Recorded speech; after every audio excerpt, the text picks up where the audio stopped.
L'apôtre Paul dit que Dieu a inscrit une loi dans notre cœur. Donc Dieu parle au cœur de l'être humain. Il y a des choses...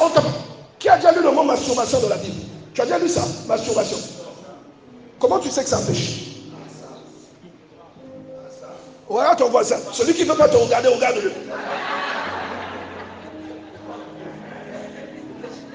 Qui t'a appris que c'est un péché?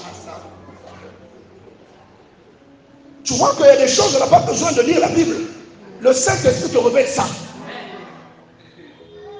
Donc, qu'est-ce que cela prouve? La qualité de l'offrande qu'Abel donne. C'est la preuve de l'amour qu'il avait pour son Dieu. Personne ne lui a enseigné ça. Vous savez, dans la Bible, quand on parle de la graisse, ça signifie la chose la plus importante. On dit ici, Abel de son côté en fit une des premiers-nés, c'est-à-dire les prémices. D'accord? Et il ajoute, et de leur graisse. En fait, c'est comme quelqu'un qui donne à Dieu une chose qu'on ne donne à personne. L'Éternel porta un regard favorable sur Abel et sur son offrande, mais il ne porta point un regard favorable sur Caïn. Comment deux frères qui sont nés d'un même père et d'une même mère n'ont pas compris Dieu de la même manière? Nulle part on te dit que Dieu est venu en cachette souffler à Abel. Abel, fais ceci. Personne n'a enseigné à Abel qu'il faut aimer Dieu. Je dis merci à Dieu. Pourquoi? Pour que tu comprennes qu'il y a des choses que ton frère comprend, que toi tu ne comprends pas. Ce n'est pas la faute de ton frère, c'est la faute de ton implication. Pour que tu ne jalouses plus ton frère.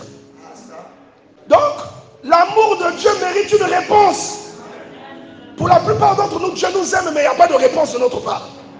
Tu viens à Dieu seulement quand tu as un besoin. Tu viens à Dieu quand tu es malade. Tu viens à Dieu parce que tu veux te marier.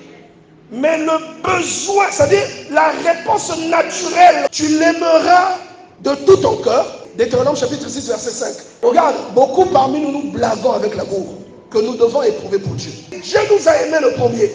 Malachie chapitre 1, verset 2. Je vous ai aimés, dit le Seigneur. Dieu nous a aimés alors que nous n'étions même pas conscients de notre existence. Et dans Jean chapitre 3, verset 16, la parole de Dieu déclare: car Dieu a tant aimé le monde qu'il a donné quoi? Son Fils unique. La notion du Fils unique, c'est la notion de la chose la plus précieuse que quelqu'un possède. Une chose unique ne se remplace pas. Une chose unique et exclusive. En fait, j'ai l'habitude de dire, il a précédé tes péchés. Il sait ce que tu vas faire demain.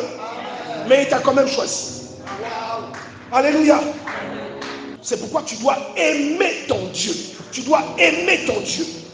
Donc Dieu a pris la chose la plus chère et il a donné cette chose pour que nous soyons sauvés. C'est-à-dire que tout le malheur qui aurait dû tomber sur toi est allé sur Jésus-Christ.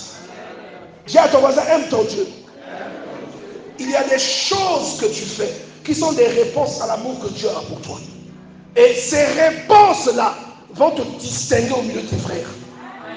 La chose la plus chère que tu peux donner à Dieu, elle est à l'intérieur de toi. Donc en fait, tout ce que je peux ramasser pour t'apporter, toi, ça ne compte pas plus que mon cœur. La qualité de l'offrande qu'Abel donne, c'est la preuve de l'amour qu'il avait pour son Dieu. Personne ne lui a enseigné ça.